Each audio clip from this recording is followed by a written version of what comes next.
17 retailers close their doors due to high costs, recession incoming. In the next 5 years, America will lose 50,000 retailers. So, what is going on in the markets in the United States? Retailers throughout the country have begun to close their doors in what has come to be dubbed a retail apocalypse. Almost all retailers, from clothing stores to grocery stores, have been impacted by an increase in online sales in the aftermath of the coronavirus pandemic, which has reduced demand for brick-and-mortar businesses. So which stores are closing in the United States? Keep an eye till the end. The first one on our list is Kroger. Kroger said that sales were good all through 2020, with a 14.6% rise in the second quarter alone. Even so, in 2021, the company closed 10 stores. The first ones were a Food for Less and a Ralph's in Long Beach, California, and 2 QFC stores in Seattle. Many people think that these closures are because of new district laws on hazard pay, which is also called hero pay. These laws require stores to pay grocery workers more for being on the front lines during the pandemic. When Kroger closed 2 Ralph's and 1 Food for Less in Los Angeles, the company said it wasn't because of hazard pay, but because the stores were underperforming. But not everyone agreed, and 2 council members started a motion to find out why they closed in April of last year. Due to poor sales, 2 stores in Illinois and 3 stores in Arkansas were also closed. Next is Century 21. Century 21, a chain of 13 department stores on the East Coast, said in September 2020 that it would close all of them. The company said it was going to file for bankruptcy because its insurance company wouldn't pay a claim for $175 million to cover lost business because of COVID-19. Century 21 wasn't the only business that didn't get insurance money because very few policies take into account the fact that a pandemic could cause a business to stop. Third is Nordstrom. When Nordstrom said in May 2020 that it would close 16 of its least profitable stores, it had just gotten $600 million in real estate investments to help it get through the COVID-19 pandemic. When lockdown measures were put in place, all the company's 116 stores had to close. Those that reopened were restructured as part of Nordstrom's plan to cut its operating costs by $150 million. Even though the chain made 12% more money in the second quarter of 2022 than it did in the same quarter of 2021, it recently lowered its revenue estimates for this year from 6 to 8% to 5 to 7%. The fourth we have is L'Occitane. As part of a plan to reorganize, the French beauty store chain said in January 2021 that it would close 23 of its 166 U.S. stores. Between April and December 2020, its in-store sales were 56.5% lower than the same time last year. This was mostly because of the pandemic. Coming up next, Bath & Body Works. L Brands, which owns Bath & Body Works, said in May 2020 that 50 of its U.S. stores and 1 in Canada would close before the end of the year. Most stores had to close because of the lockdown in the first quarter of the year, so the store sales were 37% lower than they were during the same time in 2019. Sixth on our list is Best Buy. Over the past few years, the electronics store has been quietly closing stores. In 2019 and 2020, it'll close 20 stores. It said early in 2021 that it was going to close more this year. There isn't an easy way to find out how many Best Buy stores have closed so far, but it's likely that at least 60 have. Seventh, Amazon. Since April, Amazon's been closing at 66 U.S. stores that don't sell food or convenience items. All the company's bookstores, as well as its 4-star and pop-up stores, will be included. It looks like it'll put most of its attention on launching its style clothing stores and making its grocery stores better. Eighth on the list, Microsoft.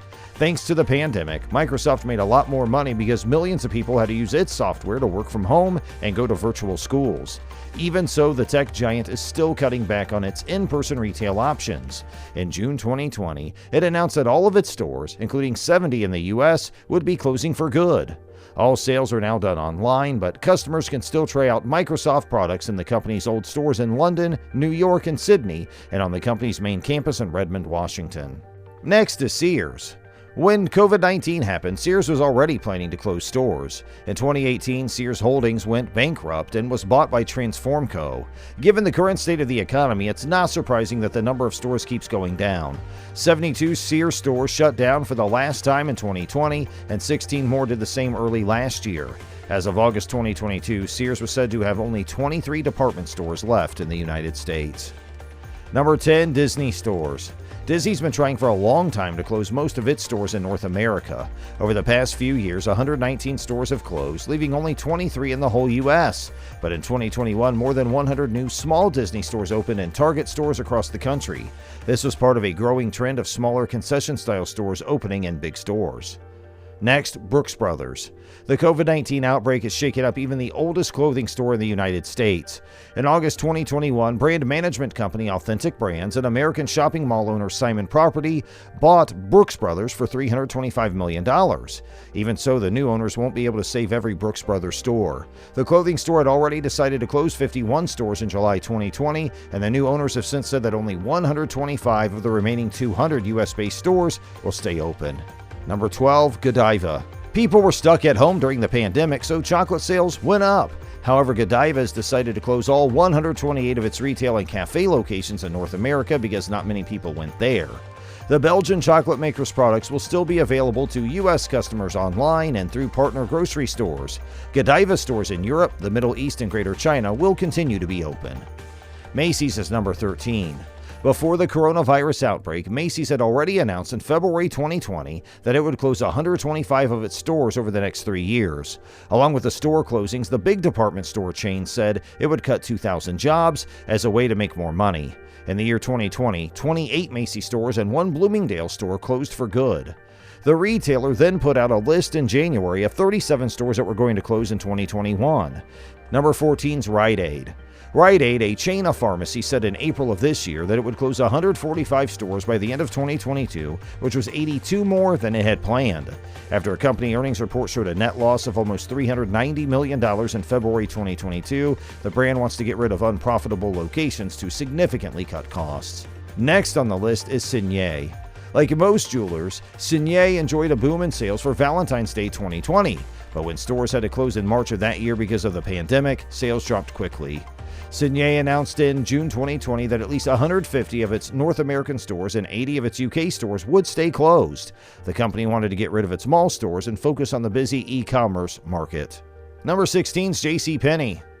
After almost 120 years in business, department store JCPenney announced in June 2020 that it would be filing for bankruptcy.